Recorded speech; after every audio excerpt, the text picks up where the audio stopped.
नमस्कार दोस्तों। आज मैं एक अहम मुद्दों पर बात करने जा रहा हूं।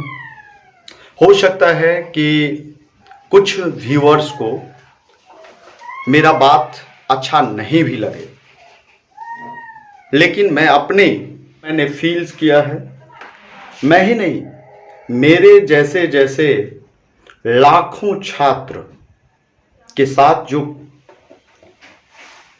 प्रताड़न किया जा रहा है, उस मुद्दे पर मैं बात करने जा रहा हूं। इस बात से तो आप लोग अवगत होंगे कि बिहार सरकार ने 1,70,000 की वैकेंसी निकाली थी, लेकिन इसमें जितने भी दर्शक गण हैं उनमें से जरूर आप कमेंट करिएगा कि किन लोगों को नौकरी मिला। आपको नहीं लग रहा है कि ये जो नौकरी देने की जो प्लानिंग थी, सिर्फ जो रोजगार पहले से ऑलरेडी जॉब में हैं उन्हीं व्यक्तियों को रोजगार दिया गया? अगर ऐसा प्लानिंग ना होता, कहने के लिए और बड़े बड़े मंचों से इस चीज को सिर्फ शो ऑफ करने के लिए इस तरह की प्लानिंग की गई थी।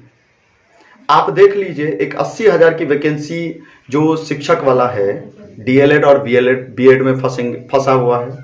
अब क्या होगा वो तो हमें नहीं पता, लेकिन बाकी जो 9th 10th और ये 11th 12th वाला वैकेंसी था, सरकार ने किस आधार पर फालतू का ये एग्जाम लिया?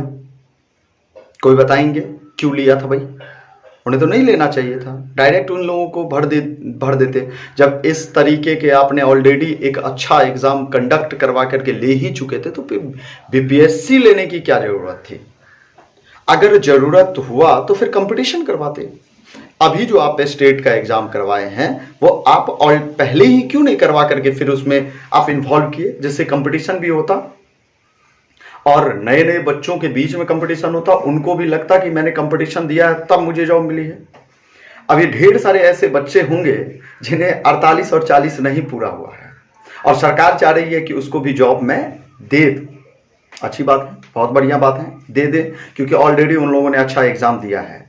लेकिन ये तो जरूर उनके मन में खटक रहा है, मुझे 40, 45, 48 नहीं पूरा कर पाया हूं, फिर भी मुझे इस जॉब को दिया जाएगा, क्योंकि सरकार की प्लानिंग है कि 75% सीट मुझे, अगर कम भी अंक आएगा उन बच्चों को भी जो है मैं उसमें सिलेक्शन करूंगा। उन बच्चों को छोड़िए, उन मुद्दों पर तो मुझे ज्यादा बात करने की आवश्यकता नहीं है। जो सरकार की प्लानिंग है उसमें उन जो 1,70,000 में उन वैकेंसी को आप निगलेक्ट कर लीजिए। बचा आपके 80,000 वैकेंसी। वो तो सर सिर्फ हमको लगता है कि स्टेट पेपर 1 और 2 लगभग ऐसे टीचर्स ही हैं, टीचर ही हैं, पहले से ही शिक्षक थे, उन्हीं फिर से उनको जो है वो 5 से 10% स्टूडेंट को छोड़ दीजिए, बाकी ऑलरेडी कहीं ना कहीं या तो प्राइमरी में होंगे, या नहीं तो आपको 6 to 8 में हैं, या नहीं तो 9 10 में थे तो वो 11वीं 12वीं में चले जाएंगे, या फिर पहले से ही 11वीं 12वीं में टीचर्स थे और उनको राजकर्मी का दर्जा दे दिया जाएगा। भाई, रोजगार किसे मिला? किसको नौकरी मिला? मैं आप लोगों से पूछना चाहता हूं कि किनको नौकरी मिला भाई इसके अंतर्गत? 5% छोड़ करके, और आप बोलेंगे कि मैंने 1,70,000 वैकेंसी दिया, ये किया, फलाना, मतलब कुछ भी। ठीक है, अब मैं बात कर रहा हूं बीएड और डीएलएड के आधार पर।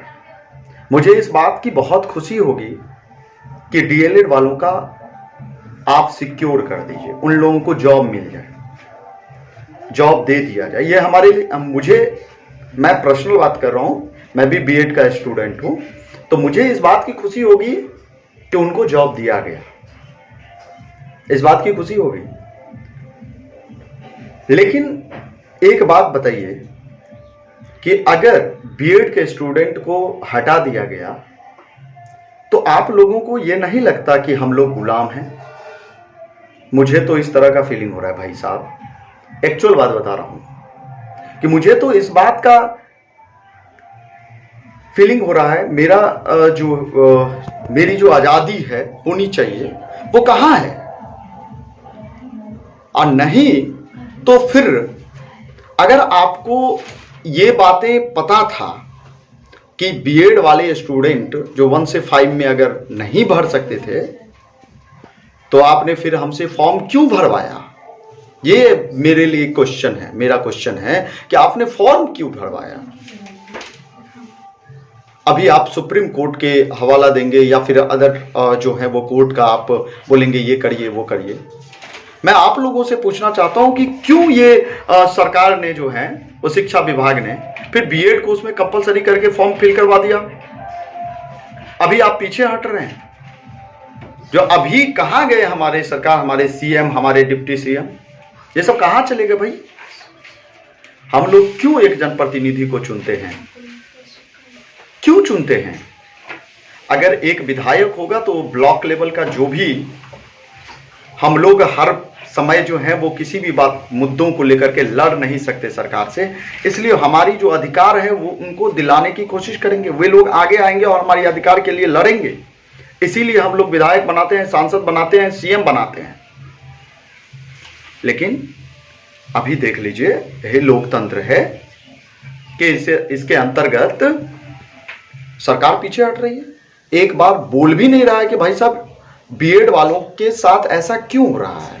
मैं मान रहा हूं कि चलो ठीक है, सुप्रीम कोर्ट ने ऐसा जवाब दिया और जजमेंट आया उनका, इसमें नो डाउट, बहुत बढ़िया बात है कि आप फॉलो करिए बीपीएससी साहब जी, बीपीएससी के जो चेयरमैन जी, फॉलो करिए, बिल्कुल सही है, तो उससे हमको कोई दिक्कत नहीं। वो तो जैसे जैसे सरकार कहेगी वैसे वैसे चलेगा भाई ऑर्गेनाइजेशन। लेकिन सरकार क्या करेगी भाई, हम लोगों के लिए कुछ बोल क्यों नहीं रहा है। ये 5 लाख 4 लाख स्टूडेंट के साथ इस तरह का खिलवाड़ क्यों हो रहा है, उन लोगों को क्यों इग्नोर किया जा रहा है। कहां चले गए हमारे जो उप मुख्यमंत्री थे, कहां चले गए हमारे जो मुख्यमंत्री जी थे, ये सब कहां चले गए भाई, एक बार भी नहीं बोलता है।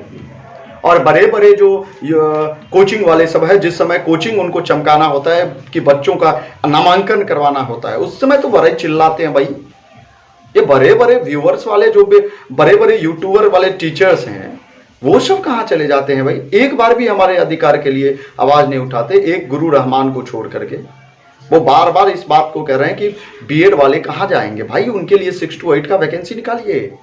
वो मांग कर रहे हैं, बार बार जो है उनको मैं देख रहा हूं कि वो मांग कर रहे हैं। एक ही उनके मुंह पे लफ्ज है कि आप 9 to 10 और 6 to 8 में या तो उनको इन्वॉल्व करवा देते या उनके लिए वैकेंसी लाते, तो फिर उनका एक रास्ता खुलता कि बीएड वाले कहीं ना कहीं तो जाएंगे। लेकिन बाकी ये जो बड़े बड़े चेहरे हैं शिक्षक के नाम पे, जो शिक्षा का आप कह सकते हैं कि उन लोगों का आराम से बिक्री हुआ भाई, बीएड डीएलएड सब उनमें पढ़ा, उनमें जाकर के 12-12 हजार रुपया, 10-10 हजार रुपया एक कोचिंग का जो है वो फी था। बच्चा 2-2, 3-3 महीना जो है वो स्टडी किया, तैयारी किया, उसके बाद जो है जाकर के एग्जाम दिया, और आप एक झटके में बोल देंगे कि अब मैं रिजल्ट नहीं दूंगा, अब तुम्हें मैं जॉब नहीं दे सकता हूं। आपको नहीं लग रहा है कि ये लोकतंत्र के साथ खिलवाड़ है? हमें तो लग रहा है, मुझे तो ये लग रहा है कि ये जनता, कहा जाता है लोकतंत्र जनता के अनुसार से होता है। कहां है जनता की अधिकार, कहां उन्हें किस बात की अधिकार मिल रही है, हमको बता दें। ये तो सिर्फ जिस तरह हम लोग अंग्रेजों के गुलाम थे, वैसे ही हमें लग रहा है कि नेताओं के गुलाम हैं हम लोग। नेता के लिए कोई रूल रेगुलेशन नहीं है बाबू, उनको जब चाहे, नहीं तो आप सोच सकते हैं कि एक मैं एग्जाम्पल आपके पास, जो नीतीश कुमार जी हैं, आप लोगों को पता ही है कि एक बार आरजेडी में रह करके जीते थे और सरकार बनाए थे। अब फिर उसके बाद वो चले गए बीजेपी के साथ, फिर इस बार बीजेपी के साथ। भाई बताइए एक बार कि इसका मतलब जो वोट परसेंटेज होगी उस समय, पहली बार में, उस समय इसका मतलब आरजेडी जदयू की ज्यादा थी तभी उनकी सरकार बनी थी, और बीजेपी का कम था इसलिए उनका सरकार नहीं बन पाया था। तो इसका मतलब है ज्यादा जनता किसको सपोर्ट किया था? आरजेडी और जदयू का ना, पहली बार में। फिर इन्होंने चेंज करके इसका सरकार कहां चाह रहा था लोग, कहां चला गया जनता का सरकार? जनता के अनुसार से कहां बना था सरकार? इस बार देख लीजिए, फिर वही नाटक इनके साथ थे। तो इसका मतलब है कि लोगों ने किसको चाहा, वोट किनको दिया था? वोट तो दोनों मिलाकर चाह रहे थे कि ये दोनों पार्टी मिलकर के चलाएगी, लेकिन फिर चले गए इधर। तो फिर जनता किसको चुना था भाई, कहां चुना था उनको? फिर चला गया उधर से उधर। तो कहाँ है जनता के अनुसार से कौन सी सरकार बनती है? इन लोगों का जब इच्छा तब इधर से उधर कर सकते हैं। इन लोगों के लिए कोई जो संविधान में ऐसा रूल नहीं है कि इन लोगों को रोका जाए, किसी बातों के लिए कोई रूल रेगुलेशन नहीं। और हम लोगों के लिए छोटे छोटे पॉइंट पर जो है बड़े बड़े डायलॉग आते हैं कि ये होनी चाहिए, वो होना चाहिए। अभी सुप्रीम कोर्ट का जो जजमेंट आया है, जजमेंट के अंतर्गत 10 साल पहले चले जाएं, कौन सा टीचर ट्रेनिंग होता था वो? आप ही लोग बताइए, कौन सी बीएड और डीएलएड होती थी? एक शिक्षक ही विद्यार्थी को पढ़ाता था और उनको आइडिया होता है कि किस तरीके से पढ़ाया जाए, लेकिन कौन सी थी भाई? सभी लय सुर मिला देते हैं। नहीं, जो कहा वो सही है। मतलब एक ऑर्गेनाइजेशन, उसके लिए हमारी सरकार, हमने जिसको चुना है वो तो आवाज ही नहीं उठा रहे हैं। बच्चों को कह रहे हैं जाओ तुम रिव्यू पिटीशन डालो। मतलब फिर मैंने आपको चुना क्यों मैंने आपको गद्दी तक पहुंचाया है, क्यों गद्दी पर बिठाया है? तो इसलिए मुझे तो लग रहा है कि मैं गुलाम हूं। आपको क्या लग रहा है जरूर कमेंट बॉक्स में लिखिएगा। और अगर मेरी बातों को आपको, लोगों को अगर बुरा लगा हो तो मुझे माफ करिएगा। फिलहाल आप लोग कमेंट जरूर करिएगा कि क्या आपको क्या फील हो रहा है, जितने भी बीएड स्टूडेंट्स हैं या जो भी व्यक्ति, अगर क्या कैसा लगा मेरी बात, जरूर कमेंट बॉक्स में लिखिएगा। धन्यवाद। जय हिंद, जय भारत, जय बिहार।